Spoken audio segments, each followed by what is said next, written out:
Welcome back to the Frith Podcast. I'm your host, Eric. And I'm co-host Scott.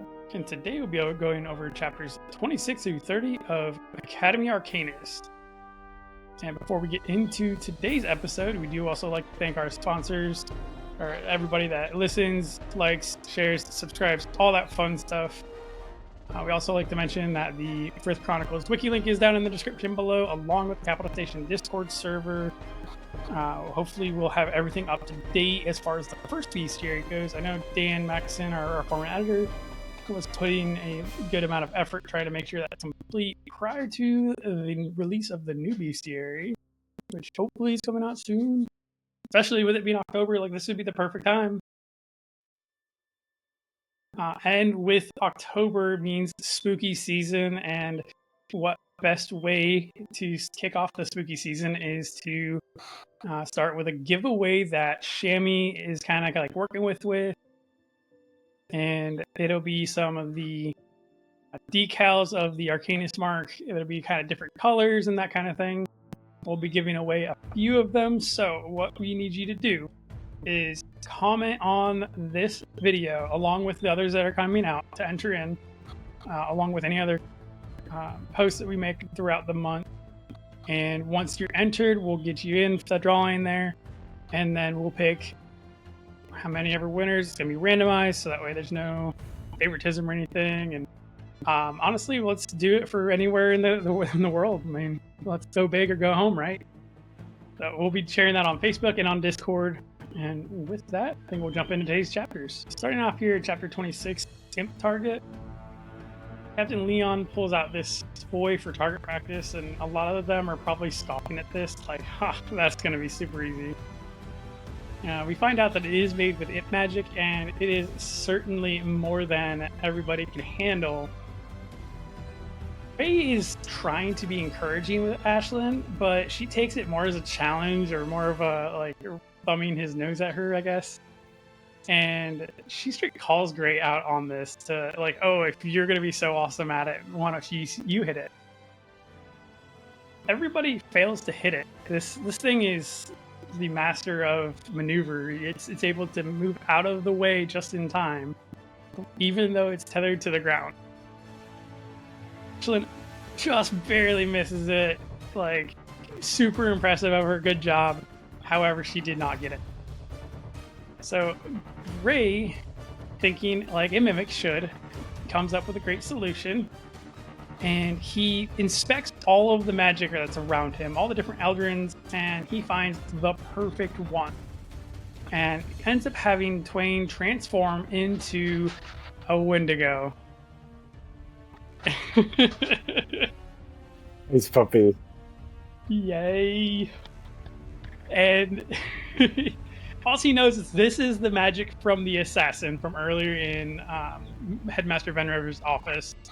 He ends up using the ice to slow down the imp target and basically drop it to the ground. And then he transforms Twain into a Typhoon Dragon and hits it with the lightning and ends up hitting it. Like, again, kudos to you, Gray, for thinking of this. I don't know if I would have even been able to thought of that, being a Mimic Arcanist that young. I wouldn't have either. I would have just been like, give me fire, like, give me sticks. And I'm just going to throw as much fire as this as I can. Like, he's thinking a lot more clever than I would. Absolutely. I wouldn't have thought, like, outside of the training area. Like, no. Wouldn't have even imagined thinking outside of the training area. Now, even Captain Leon does promise that they're going to get something if they hit the imp target. And Gray goes to pay up on that, or cash in on that. Captain Leon's like, ooh, I actually didn't have anything for you because I didn't expect y'all to actually hit it. So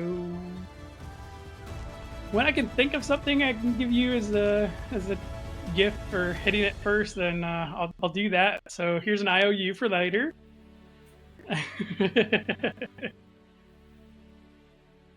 That brings us to Chapter 27, A Multitude of Classes.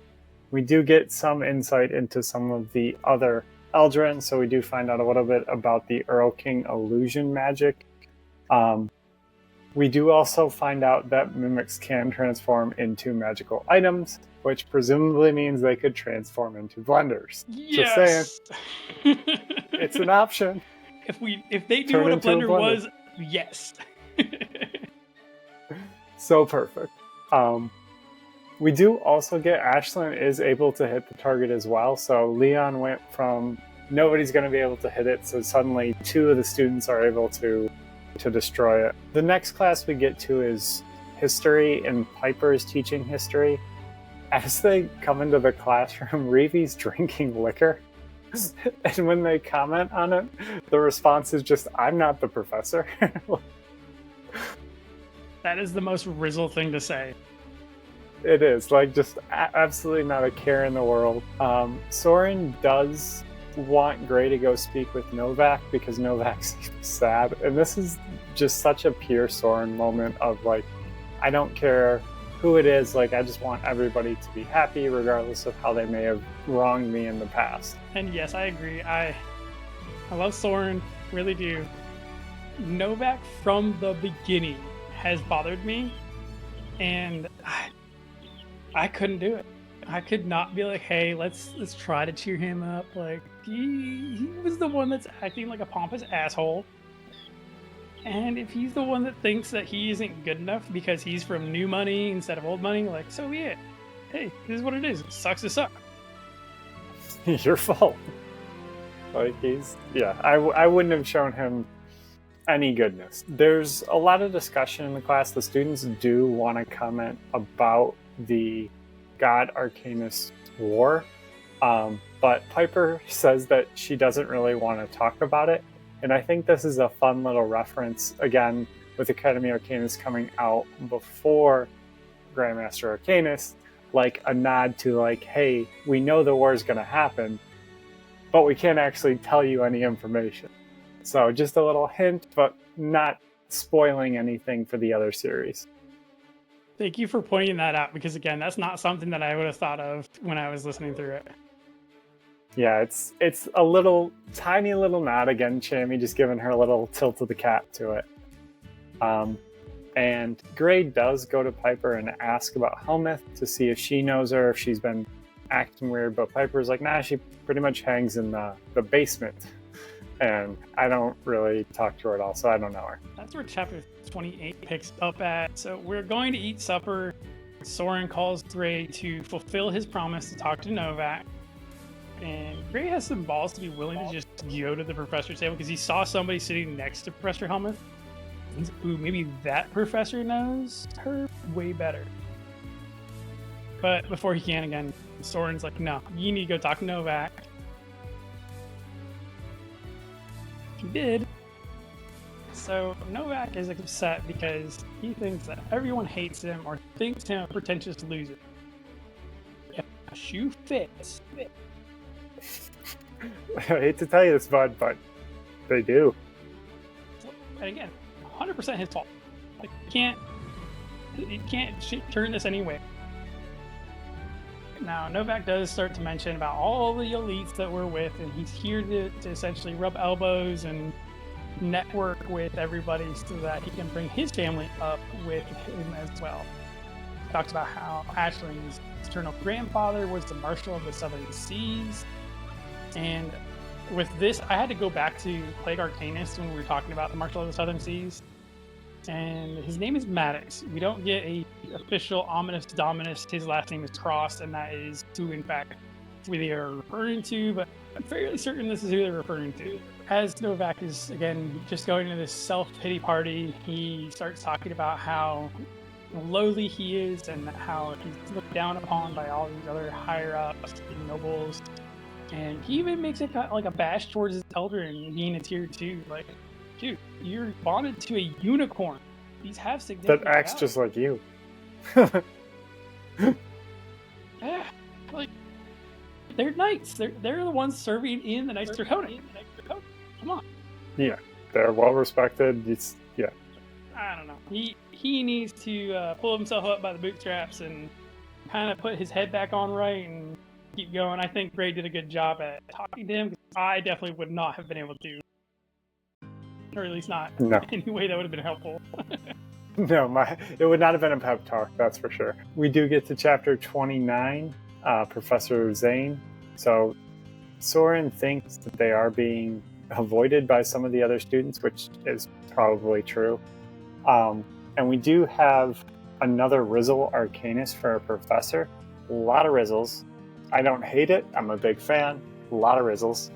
And there are more comments about tattoos, but there's kind of this hint of like, we don't know why everyone has all of these tattoos.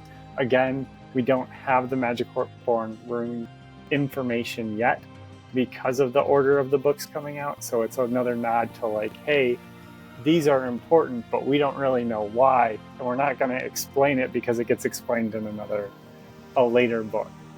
And you're just losing your mind, like, what are these? You're like, they're important for some reason, but you have just no idea like what you're like, is it foreshadowing to something later in this book? Is it foreshadowing to something later in, the original Frith Chronicles? The students, they are in the basement, and they do skip the basement is haunted. They're supposed to be the souls of a lot of people down there, so it's probably haunted.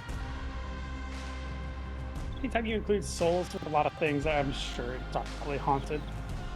Yes, absolutely. They do have this very Scooby-Doo moment going on with their crew, trying to figure out what's going on. And one thing that we kind of notice is that Zane's Rizzle doesn't act like most Rizzles do. Most Rizzles that we've encountered, everyone, obviously we have Nickolin, even Meatbag, Reevy, they're all kind of goofy and sarcastic and humorous, and Zane's Rizzle just isn't, which is kind of odd, but I suppose animals have different personalities as well. We do find out that there was an earthquake that did create a crack in the Abyssal Hells, and the Abyssal Hells are supposed to be ruled by Death Lords. These were locked away by different gates, and the souls that go to the Abyssal Hells end up getting grafted onto Abyssal Dragons, which are the Eldrin of the Death Lords. Now, this is all supposed to be kind of rumor, unconfirmed, but something that's kind of important because this is like the backstory behind the expectation for the house. We do also find out that Zane does have a twin as well, so he has his twin brother, Gray has their twin brother, so nice little commonality between them. Twinsies. Actually, twinsies. I love that also they get Zahn so far off track of what his class was. I mean, granted, he does steer it back onto the rails at some point, but... He's definitely that teacher that if you ask, like there's certain topics you can bring up and you'll just not have class that day. He is definitely that teacher. Moving into chapter 30, night class. What are the odds of having a professor that is also his twin? It's a theme in this book. The twins are out. Throughout the class, we kind of get a quick brief history of the Abyssal Hells and all this other stuff. We also are told that we are going to have a field trip our first day in class with this guy. He is going to take them to the mountain peak to basically have class there. From what he was describing, it has to be better than an astrology class. It's like stargazing, like it's cool, but I feel like it has to be cooler. Like it's got to be better. Yeah, exactly. It's a field trip. You're not in class. Like it's better. So they are released from class. Gray kind of has this assumption that because Zahn works in the basement, that he probably works closely with Helmuth. And so he goes up after class to go talk to Zahn. And he finds out Zahn really doesn't socialize with Professor Helmuth that much outside of work-related topics. He does try to kind of like, hey, is there other things going on that you've noticed with her?